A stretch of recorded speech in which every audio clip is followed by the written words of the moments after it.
Welcome to Tyrompers No Limit Podcast. Ladies and gentlemen, boys and girls, welcome to Tyrompers No Limit Podcast. Guys, we got a special guest tonight. I'm super fired up. Episode number 101. This guy is an awesome champion of life. He's a former poker star champion and tournament pro. He's now an awesome teacher and a comedian. I've probably had 5 of the top 10 nights of my life with this guy. One of the funnest and craziest people I know. Mr. Brian, welcome to the pod, brother. How you doing tonight? How's it going, Tyler? It's good to see you. It's been a minute. It has been a minute, man. I meet so many people from Lethbridge and Alberta because I live in Vegas and it's such a popular spot. And I always tell them stories about you, and then I always find myself going on tangents. And but I have so many great memories with you, man. So it's awesome to see you on here. It's good to connect, man. I like that 5 out of 10 ratio. That's Well, we've had some pretty epic nights. Maybe we can get into some of those, man. But anybody who maybe doesn't know a little bit about you that might follow me, man, you're an awesome dad. You're a teacher, former poker pro, comedian. Maybe just give a rundown of who you are, what you're about, my man.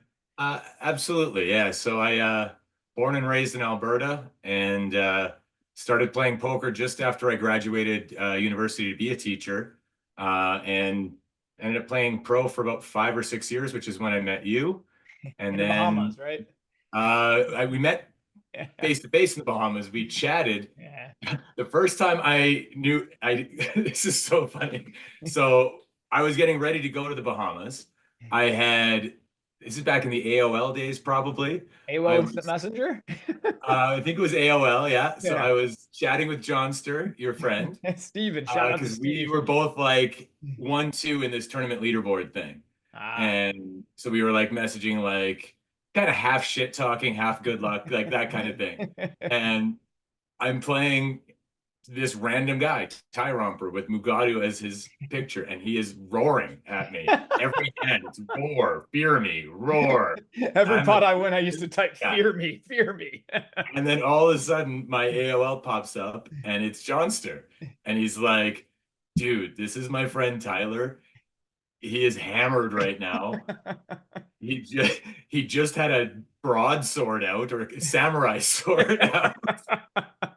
I had literally bought a sword like a week before, and I would swing it around, and this wasn't safe, man, while I was drinking. But So yeah, he's like, teach early him a 20s. lesson. It was like a 50 or $100 heads up. He's like, teach him a lesson. So he was telling me your hand, every single hand. Oh, jeez, what a good friend. But you were playing so hyper aggro that I couldn't, like, I didn't want to go to a showdown, right? So I'm like, I would trap you, trap you, trap you, and then you would hit the river. And then he's like, you got to fold. And you knew I wasn't going to fold in that state, so I couldn't get you to fold. So it was like, I just needed to get you to a river, get you to bluff, and I couldn't. And by the time it ended, you ended up actually winning the heads up, and we agreed that in the Bahamas, you would buy the first round. And I think you actually did live up to that. I remember that, man. Well, you were really deep in the PCA, the 10K tournament. It was a PCA tournament. You were really deep in it, but I remember you specifically because all the other guys were like hoodies and sunglasses. Nobody talked. And then here's this fun guy drinking a beer, having the time of his life, like deep in this 10K. I was like, we need to hang out with this guy, man. And so I remember just becoming pretty instant friends. Enjoyed that part of poker where you're like at the table conversing with people, kind of like I would use humor to get information from them. They didn't realize that, but like what you laugh at tells me something about you. Like if I say a left-leaning political joke, that might tell me something about you or whatever it happens to be, right? But you're also loosening the table. Like you've played enough of those like super nitty, no one wants to like get their chips in. And if someone makes a mistake, 2 guys are like, oh, you're such a noob or whatever. And it just, that's no fun. But I also didn't know any better. That was like really early in me playing poker. I just happened to have this like rapid ascension in on Poker Stars playing tournaments, and then won a free roll to that event. So I didn't even know what staking was. I didn't realize that most of the people there did not have their own action. That's how naive I was in within the poker world. And so I'm there with like, I think I had like maybe a $15,000 bankroll, and I still had student loans and stuff like that. And I free roll my way to, I think it was 17th place for like 32,000 US, which I think with the exchange was like 2 million Canadian at that time. I'm not sure exactly. You were just balling at that point. It was over. I remember that. But I have like all these stories that we have from the gambling days though. Like now that I'm doing comedy, I found it's like interesting. I pulled a couple of them And I think I've like kind of punched them up in a way that they work on the stage. But Yeah. I forget just how many there are. I've got to Oh, like, maybe I got to get down to Vegas. We got to just like hang bro, out you and should just come for a couple days. Bring your daughter. Like we'll ask our wives to just like keep the kids alive for a day, and we'll just go out and have a fun it'd night be and like create such a photos. different experience from every other trip. Oh Like, man, well, my dad still talks about you a lot because you showed up, do you remember, to March Madness? And all of a sudden I bring him up to you and you're playing poker in a green man skin tight that suit. was my bachelor party. Yeah, it was like And I wore the green man suit and I had this like giant 4-leaf clover that we had just kind of dangling over my junk. yeah. And then because I recognized what would happen, I knew Vegas, St. Patrick's Day, people are going to get handsy. So I actually was wearing a cup. I had my baseball cup on underneath, and at least 3 or 4 times it got rang. It's Oh just man. yeah, that was my stag. That was a fun trip. I But yeah, remember there's you were a like lot of good pictures of that crushing one. you were crushing like a 1-2 game, and then we were getting ready to leave and you ran a big bluff, and this guy like literally said, I have nothing, but I'm never folding to a drunk guy in a green man suit. So I have to call. And you're like, I should have known my image, like, but there's just so many times Got like that. right through me, guy.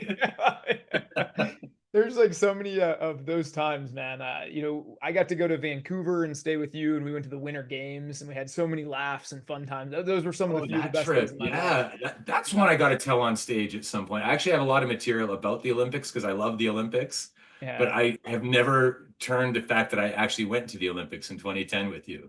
Like, I remember falling down the stairs in the first intermission of the first hockey game.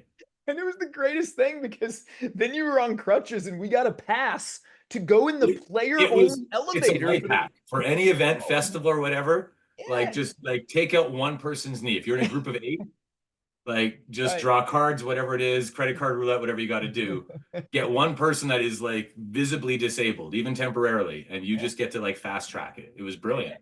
The best, man. Well, dude, you played poker professionally for what, like 6, 7, 8 years, and then you kind of taught and were playing on the side for a while. Then how did you get into comedy from that? You've always been the funniest dude I've ever met, and you just entertain everybody. And like my jaws and cheeks would always hurt after I spent weekends with you guys in Vegas. Just some of the funnest times of my life. But did you just people telling you you're funny, and you're like, I'm gonna go try this, or what's that like? It was kind of a weird thing. So I've always known that I can make people laugh, but I didn't think I thought that stand-up comedians were like magicians. I thought it was like this hack or whatever that I'm like, I just don't have that. I don't have that tool, whatever it is. I'm not a yeah, I never did like drama or theater or anything like that growing up. Never saw myself as like a performer like that. Hmm. And it actually worked out. I happened to just meet this guy. I had no idea that there was even open mic comedy in Lethbridge. It's a smallish city, about 100,000 people. And I just find out that we have an open mic. And so I did one like 12, 13 years ago. It was like a bucket list thing. I was never going to do it again. Okay, so And let's talk me through that though. How is your heart beating out of your chest? Do you prepare some material? Do you go up and wing it? Like, how's this go, man? Because so I'm very interested in this too.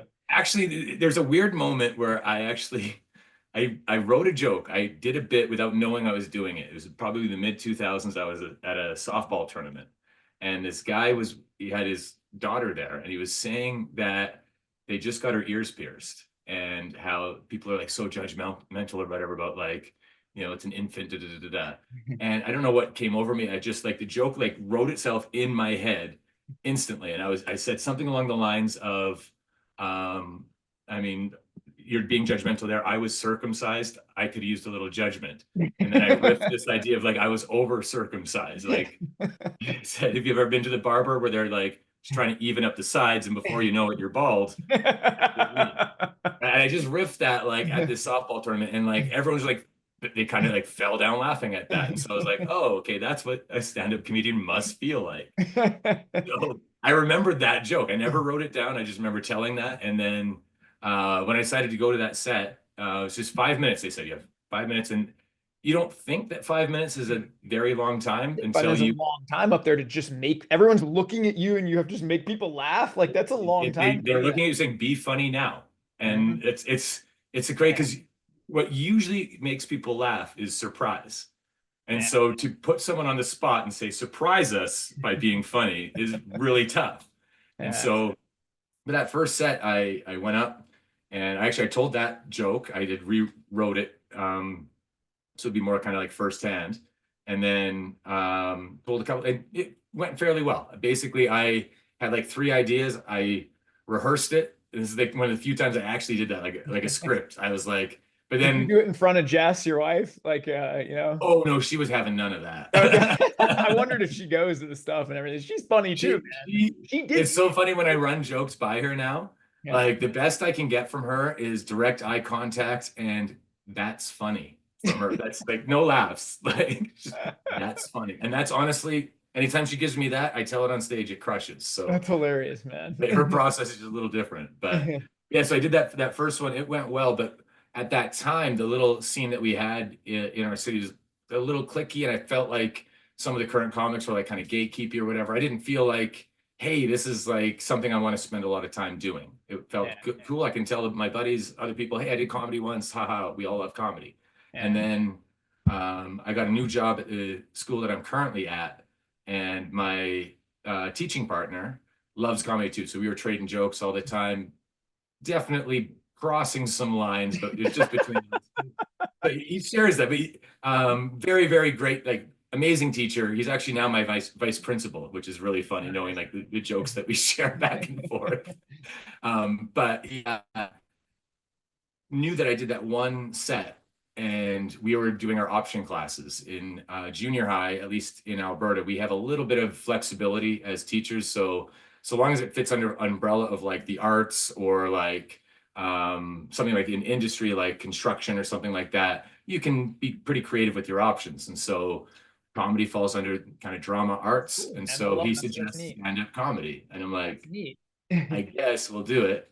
And so I just naively say, yeah, I'm going to do this stand-up comedy option in the fourth quarter. So at the end of the year, this will be great. And then the year starts going, and I'm like, I should probably go do stand-up comedy again if I'm going to teach this. Like, it's like, I feel like you need a little bit of authenticity there. So I went again, and that time I ended up meeting some people that kind of vibed a little bit better. And then they're like, come out again. And it felt actually very similar to early poker days. That rush of like something so new, where it's like, and Dunning-Kruger is so real. Like you start and you think you know everything. Like after my second 5-minute set or third 5-minute set, I'm like, all right, what's Chappelle's number? Like, he needs me to open for him right now. Like I was like, you just get this like, but it's like, it's a weird, it's positive, like you're enthused and you're excited.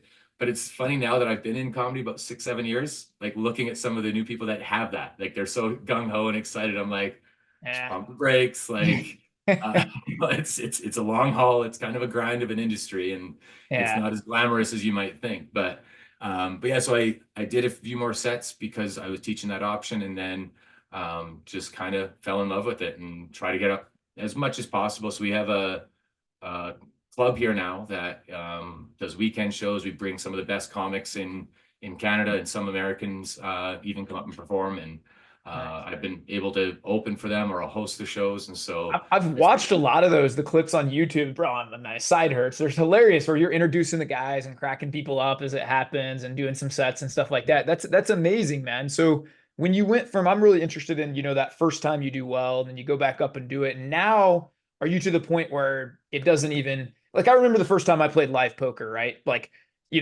my heart is pumping out of my chest. The 100th time, I just walk in, I take a few deep breaths, and I play, right? Saying, even putting content on YouTube, the first time it was 87 takes, and I was so nervous. And then I realized only my mom watched it anyway. So it doesn't, I don't need to worry, like it doesn't matter. But is it? I think it's like obviously you get more comfortable, right? Like the nerves, it's just a different energy. But I do always say and it's probably anything. I don't care if it's teaching. I don't care. If you don't have a little bit of butterflies before something, it means you don't care. So even like I've taught for 20 years now, and I will still get a little nervous at that first day of the year, where it's like, what are the kids, what energy they come, like, how is this going to go? Even after all these years of knowing that you get through the year, you have good years, bad years, whatever, like I'm experienced, but you're not.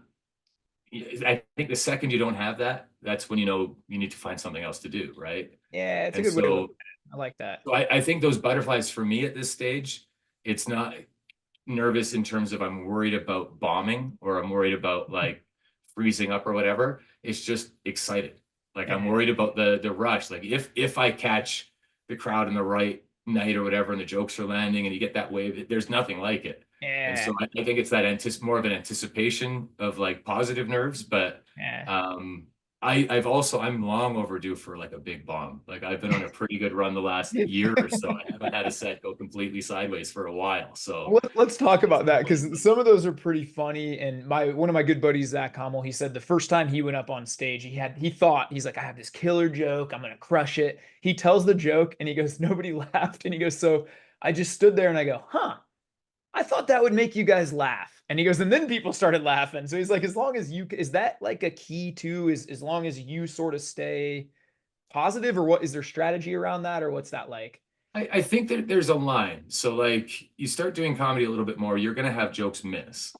And the crutch for a lot of, especially early comics, is to always feel like you need to get a laugh on every joke, especially at like an open mic. Like an open mic, you're trying shit out. Like it's not supposed, if you are going to an open mic and 100% of your jokes are landing, you're not trying enough risky jokes. You're not trying enough like new ideas. You're being too safe. That makes And sense. so you should feel that a little bit. But I think sometimes the crutch is always having that like line to try to save it, where it's like, my mom doesn't think that's funny either. And then the crowd will give you something. Yeah, But I'm kind of the mindset where it's like the crowd's response is the feedback. You said the joke, they didn't laugh. It wasn't funny today. Maybe you misworded it. Maybe sometimes it's as simple as like someone in the back of the room moves a chair. If you're in a room with like 100 people even, and you get a little distraction there right when you're about to say the punchline and people miss like a key word, and then you don't get the pop that you were expecting, it had nothing to do with you. And so you don't need to necessarily try to save it every time. Just, once you've told a joke a few times and you're like, okay, there's funny there. I trust that. If it doesn't land that day, just you move on. You try to, maybe take a little information and say, oh, that darker joke didn't land with this crowd. They want more playful stuff. Or that silly joke, they looked at me like I was childish. So maybe I should go to the darker stuff for these like maniacs here that are savages in this room, right? like, we got to read the room a little bit, right? So yeah, that makes sense. You know Joey Ingram, he's one of my good buddies here, and he got dared to go do an open mic night in Vegas, and he told me after it's one of the scariest things he's ever done. And he's a funny dude too, but I think it takes, you've well, he's always also had like, comfortable in front of a microphone too, like all of it's different, right? like the speaking though, like even just the speech patterns that I think you get used to. I think me as a teacher, I definitely have a leg up on most comics when they're starting. I'm used to engaging a group of people, kind of checking in non-verbally to make sure people are like with me and listening. And so if I see a student kind of like dozing off or whatever, I've learned the little tricks and energy that I don't need to change my lesson. I don't even need to say their name. I just do a little something or a little inflection, whatever it happens to be, get their attention back. And I find that I am able to do that on stage doing comedy as well. So there's the kind of a transfer of skills, but it definitely is not for the faint of heart. I think there's something that you're exposing, like especially with humor, because a lot of people, especially if you have kind of a darker sense of humor or what you might consider to be a little more like risque or whatever it happens to be, the second you say it into the microphone, there's no going back. And you have to own that. Like if you said something, and I have misspoken a few times, and then actually I used to do roast battles. I actually am trying not to do those as much anymore. Just the energy. I've seen you do a couple of those actually. I remember a few years ago. Totally vibe with me, but I don't mind the format. I like the writing process of saying, here is someone where you only have a select number of things that you can write jokes about. How funny can be with just that as your limitation. And so I like the process of that. But there was a roast battle. I can't remember the whatever the joke was, it just spun right back. So my rebuttal to his joke basically just doubled down on what he said. And I didn't mean to do that. And I'm pretty sure it involves something illegal with kids. I'm certain. If I remember right. I'm like, that is definitely not what I meant. I gotta let me just put my tail between my UN, Yeah, I just got to keep my dignity at this point. You've always had that. I think some people just have it or they don't. And maybe that is a good question for you. Do you think some people are just born with that? Hey man, I'm okay if you tell me you don't like me. But I mean, I remember us being in our 20s where kind of everybody wants to be liked, but you were always just very authentic. You were going to be you. And if other people didn't like you or vibe with you, that was kind of a them problem. You were just very comfortable in your own skin. And like one of my favorite stories, man, I remember being at Vegas here with you and we're having, they all involve a lot of alcohol usually, but Of like course, it was like having 20s. some drinks and it's 4th of July. And so there's this patriotic bar and you go pay, I think $100 for the Yeah, to play Oh piano Canada. to pay. They play the Canadian national anthem and you walk up in front of everybody on stage and then anybody who talks, you're shouting down at them, it's Canadian national anthem, it's not American. You're like, and you're so like just playing along with the crowd. And we're 25, 26, this is an area of your life where most people kind of want to just fit in.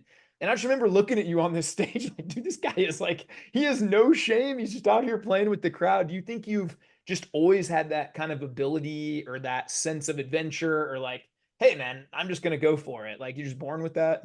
I think that maybe I'm maybe misrepresenting myself when I said I'm not a performer. I've never thought of myself as a performer because I guess when you tell stories like that, I'm like, yeah, I was I've got definitely many of performing. them too. Definitely felt like I had an audience and I needed Oh, to do something you crazy. started getting booed, people started chanting USA, and then you started singing "Oh Canada." Like, If I remember right, it wasn't the 4th of July. It was July 1st. It was Canada Day because it's oh, also my. maybe that was it. Okay, maybe, That's exactly what it was. yeah, It maybe was Canada Day, and I'm like, if we can't play it, I'm like, that is like that. the stereotypes of America, good and bad. You can laugh at them. You can Oh, laugh at the good, you can laugh at the bad. And I think just the blind patriotism, as bad as it may be on a fundamental level, it can be so hilarious when you get it in the right context. And getting booed because I wanted "Oh Canada" played on Canada Day in Las Vegas. And honestly, I think it was 50 that we tipped her. And I don't even think they got to like the French part of our anthem.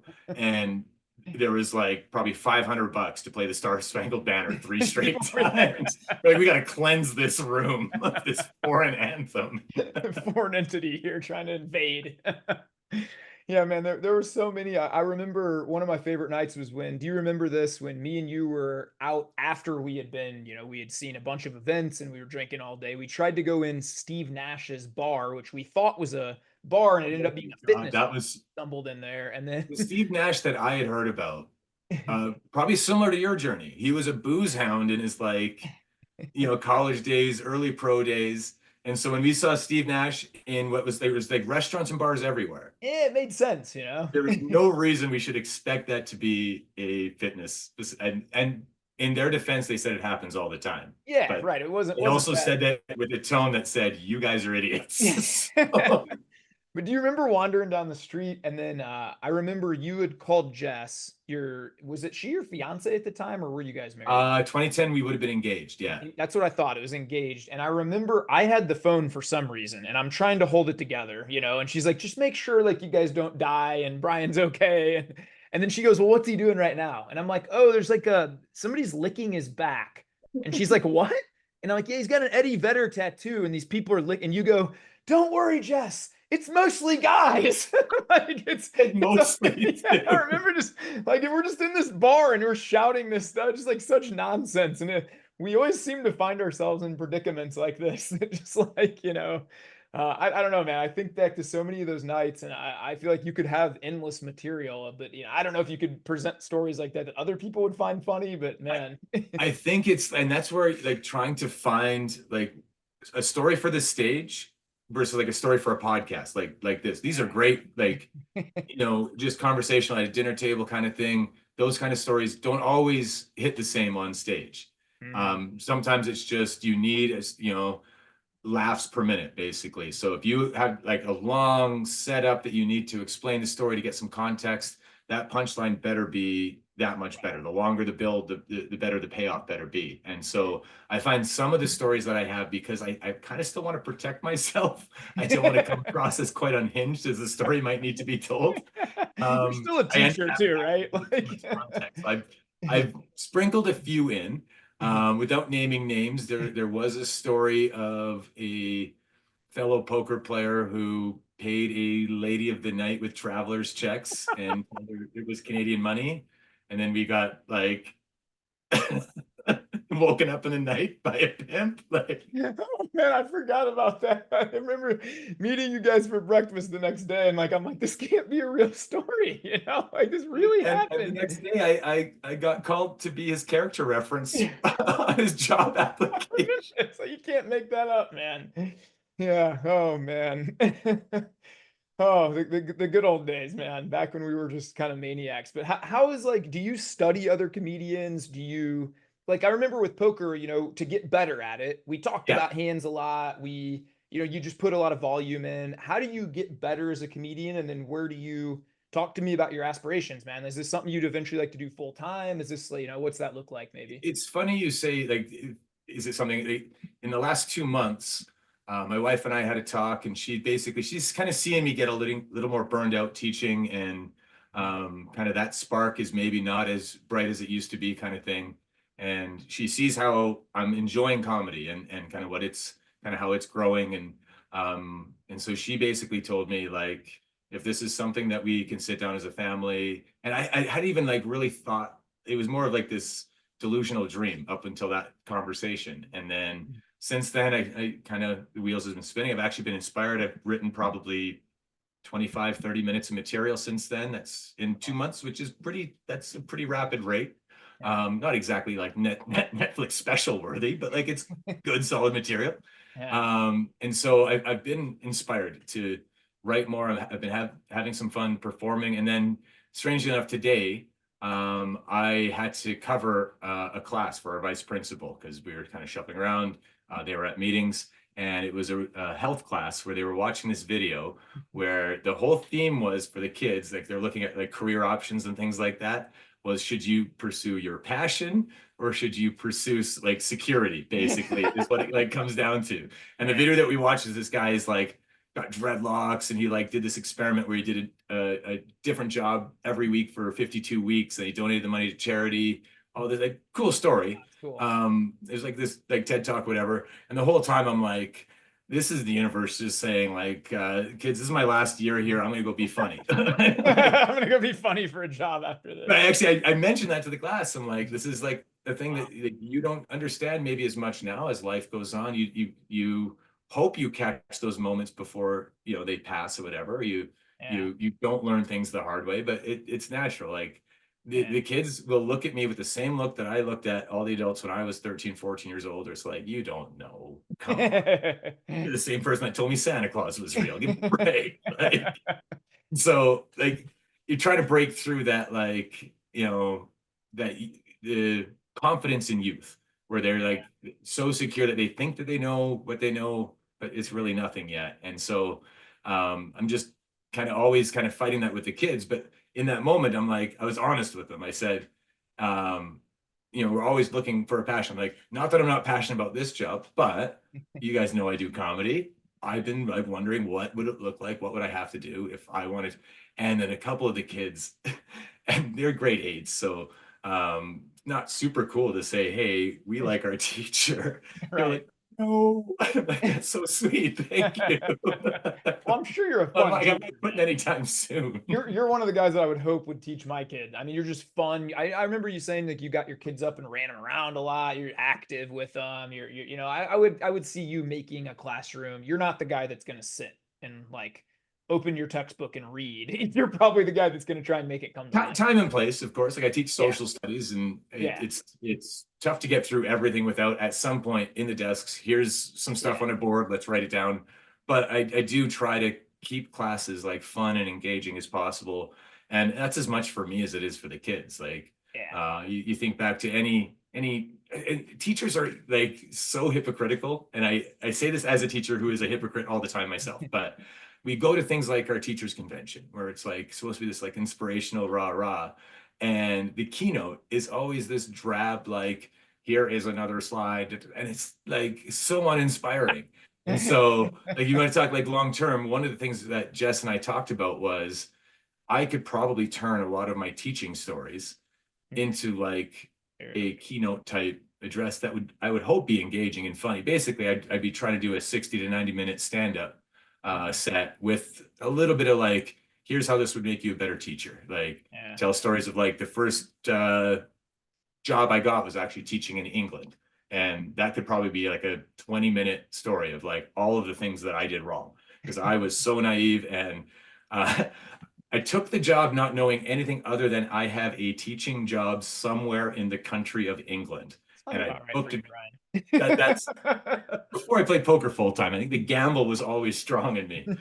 So I fly there, ended up landing in London, find out after I get there, I had to like go through all the paperwork, get my work visa, all these things. I'm committed to teach there. And I've been placed in the third lowest achieving school in the entire country. And I'm like fresh out of university, and I will be very objective here. I was not ready for that position. I think today I could probably do the job. I don't think I'd do it significantly, better than I did or than I do my current job or anything like that. It would be just different, but I think I could do it now. But it was basically kids that were very underprivileged in terms of economic status. Like I think 50% of the town was unemployed because dock shut down. Like it was like a Bon Jovi song. And so I get there and we got an extra week of training before school was supposed to start. They were supposed to start like the first week of September. We got second week now because they had to like ramp us up. And the big thing was like the discipline policy. Like they made it very clear, like if two kids are fighting, we couldn't break it up. It was like that type of school. It's like, that's the rule. You can't put yourself in harm's way. If that happens, you got to radio a handler. That's the name they came up with. And like, you can't write this. The principal it's not even the principal, they're the headmaster in these schools. The headmaster is like explaining this, and she points over like it was like some WWE like reveal of these like 6 or 7, I'm assuming pre-UFC, but they probably ended up trying to get on the Ultimate Fighter dudes that are just like ripped. You might have been teaching Andrew Tate back in the day, man. Maybe. Maybe you should just add that into the joke, even if it wasn't, There it is. Kid named Tate. Yeah, what was this person? But like seeing these guys, I don't know. Maybe you heard of them. Like you'd radio these handlers, and I'm not gonna lie, like there was a bit of me that was like excited to see them like. They would come like you almost heard like the Stone Cold Steve Austin like man. They probably were just sitting there like push-ups in the break room just waiting for that too. Oh yeah. But like it was that type of school. But like the closing story of that one would be like my third last day.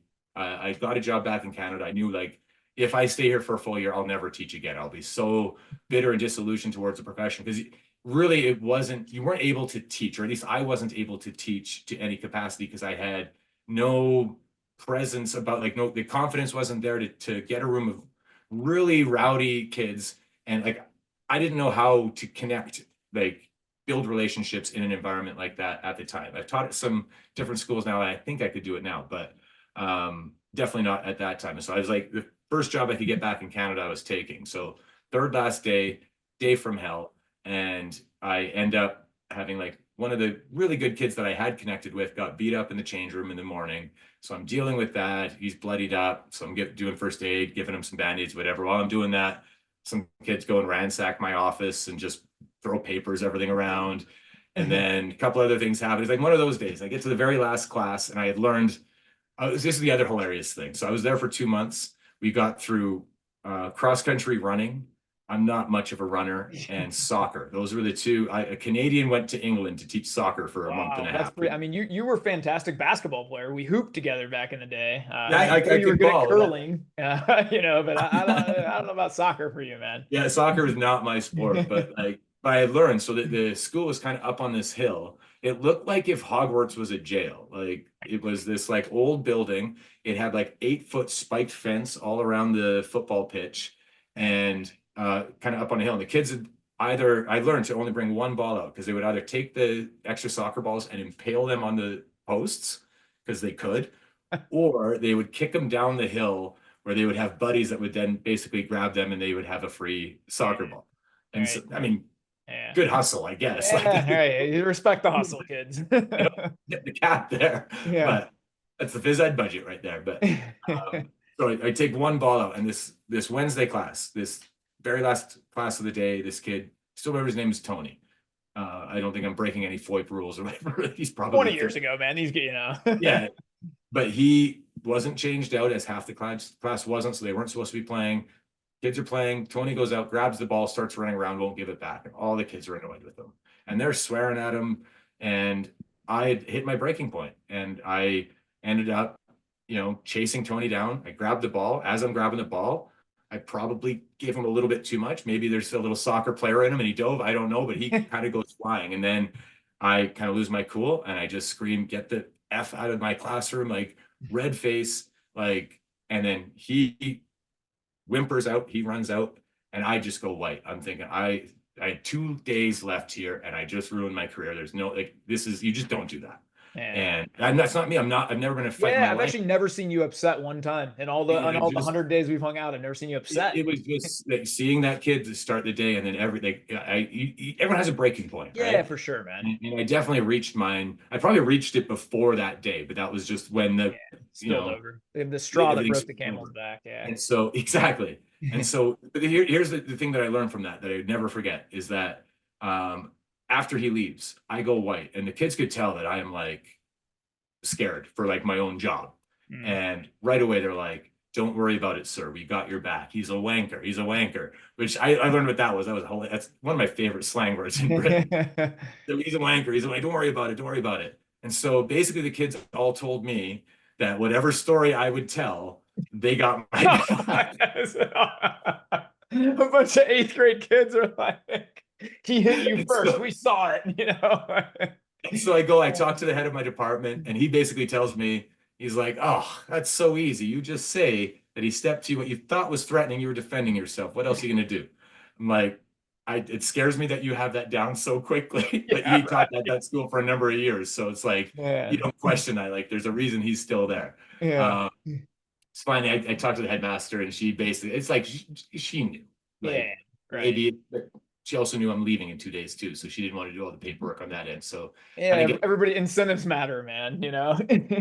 But here's like what would I hope in the keynote would get like the big response is I had that class one more time on the Friday.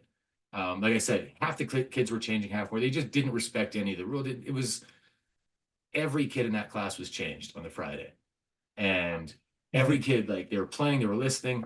And I know what it was. It was because it was the first time they saw me act human, act in a normal way in a situation that they'd seen so many times. Because teachers, because of like the protocol, because of everything else, we had to like, almost take the like, the politically correct choice every time. Or like, but these are kids that like are kind of coming from like rougher homes, and it's inauthentic to them to see someone take so much shit, basically. And so the second that I like acted like, they would have done that too. Like, they would not have put up with Tony doing what Tony was doing. Being a wanker. Do wanker things get wanker prices,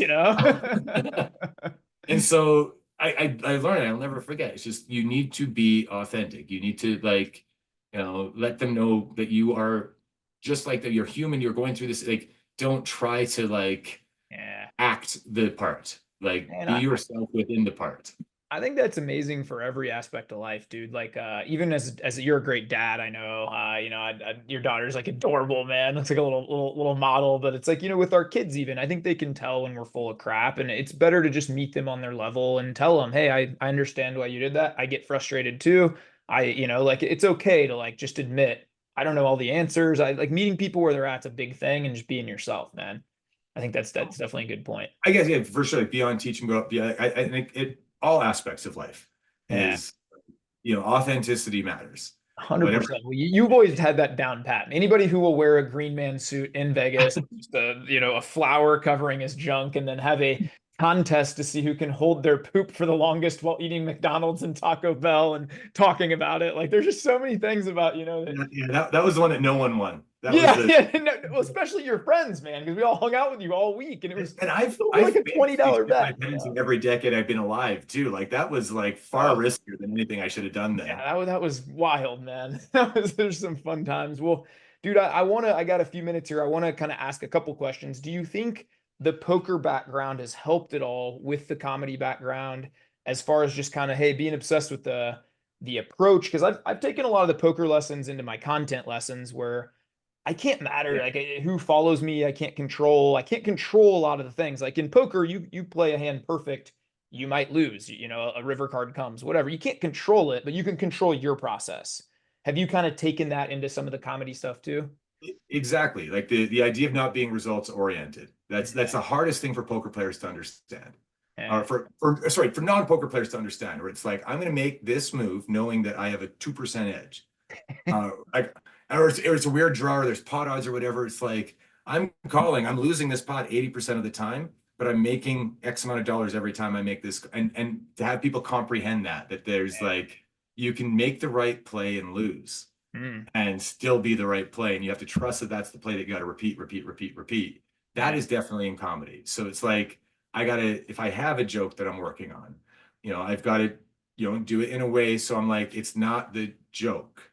It's not the delivery. So if it doesn't land with the crowd, I know it's just not for that crowd. But until you find what that happens to be, or just constantly tinkering, constantly trying to get there. So, but like the idea of like, accepting failure and accepting like I'm going to lose here even though it's the right play. So like going to a mic and trying a joke where it's like it might not land, but I have to accept that because it's the right thing to try this joke to see if I can get this tag off of that I've been working on. Like I need something to close this out to see if this works. Like you're trying to do the right process, and so you just have to trust that over time will end up with better results. But if you're only worried about the result that night, and you're going to scrap a joke that might end up being one of your better jokes if you get the time to work on it because it didn't land that night, you end up just, shorting yourself basically. And you don't give yourself a chance to grow. That's how you grow. You get uncomfortable. You try new things, right? So you try, like in poker, if you check raise bluff all in, it doesn't. You chalk it up to creativity. Well, I'm trying this. You just Yeah. chalk it up to creativity. Like, Advertising. I just yeah, got it's to let advertising. Well, the green and man I out want to wasn't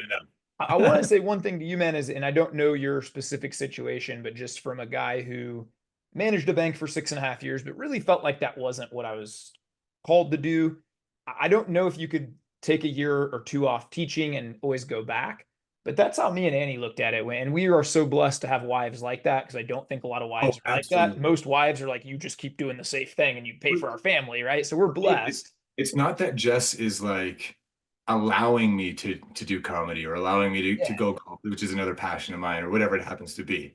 Yeah. She's so supportive. She sees Huge. that like I need to fill my cup in certain ways, and if my cup is full, it helps the Yeah. family, it helps her, it helps everything That's right. else, and But you try to reciprocate and like just kind of understand that. And so having a supportive spouse, I think in cheat, any passion that you are doing, whether it's something that you want to pursue professionally or not, I think cheat is code, man. super important because I've Yeah. definitely seen it where if you don't get that support, if they're not on board with it, that could end a relationship. Yeah, your life's not fun, man. But the way that I looked at it was I was going to chase my dream for a couple of years. And if it didn't work, I could always go back and find another bank. And so I hope that you do the same, man, and go all in. We could do a unpaid sabbatical. Yeah. Like there are Options for contractual that. things. So yeah, there is some potential if I do want to, try Nice, to actually budget, which I've always been terrible at. man. Well, So because you're too fun, man. I think it's just money's not real. It is not really, but man, I need to go pick up my daughter here in a couple of minutes from gymnastics, man. But where can people find you, Brian? And can we get you on here again? And like, man, I would encourage you to leverage social media a little bit too. You should write some jokes and put them up on YouTube, brother. I mean, I Yeah, laugh at everything I that see. is on my like goal and to-do list in terms of like now it was really one of the last 2-3 months that I'm like, let's actually see if I can do something. It was a really fun hobby for a long time, and then Yeah, I really kind of ramped up on stage in terms of like my abilities. And so yeah, that's where I'm like, oh, now I think I can do this. Like before it yeah. was like, I'm good, but I'm like that good in your home game, but I get crushed on poker stars guy. It's a perfect analogy. Now I'm crushing stars is what it feels like. Yeah, I love that, Um, man. so yeah, I think if people can follow me on Instagram, I'm planning on trying to write a lot more things that I can then post Nice. on social media. One of the things that I'm very conscious of is what I post, especially as a teacher. Yeah, right. I do have kids that will follow me. I have a TikTok account, and so kids will, I can see who's viewed my profile, blah, blah, blah. So the things that I do post, I make sure I can Nice. definitely defend and whatnot. And so, but I also tell the kids like what I say on stage is not like for you, like it's for Right. the Yeah, 18 that plus makes sense. audience that's there. Like you learn to you use the language in the environment that you are in. Like if I were to go Yeah, to a kindergarten room and use the big words I'm using in front of my junior highs, that wouldn't be appropriate either. So, right. People should be smart enough to understand this. This is a whole different topic, but I've never understood people getting upset at comedians for making a joke at this. Your job is to point out these things, like to me, that stuff is so silly, man. On the other end, though, there's those comedians that are like, we can't say anything anymore. It's like, well, you're just not funny enough. Like, those are the same people telling me Twitter's rigged. And I'm like, well, you just don't put out good content. There's not rigged against you. You just don't put out good content. Certainly there's a way to like Poker Stars is rigged against your me. favor, and you're not doing it. Yeah, you just, like, of course, man. Well, dude, I love you to death, man. I could chat with you for 15 hours. Maybe we should do that at some point. Just come on. Absolutely. I would love to be on again whenever you have me. Anytime you're coming to Vegas, man, I would love to see that. And anything you have, but I'll link everything that Brian does. I'll link his TikTok. I'll link his Instagram. Give this guy a follow. He's hilarious. Dude, you're just such a good human being, man. You're the best vibes person I think I've ever met in my whole life. And I love you to death, man. It's cool to see you winning and cool to see you chasing your passion. And I need to get up to Canada, man. Or you need to get down to Vegas at some point. It's been too long, man. Both need to happen. Absolutely. That's right, man. It was great catching up, Ty. Yeah, guys, thanks for tuning in, man. This has been episode 101 of Tyrompers No Limit podcast with my man, Brian, Green Man, a.k.a. Green Man, a.k.a. guy's licking his back with the Eddie Vedder tattoo. Stand-up comedian. You guys go be kind to yourself. Go be kind to others. Let's have the greatest day of your life. Thanks for tuning in.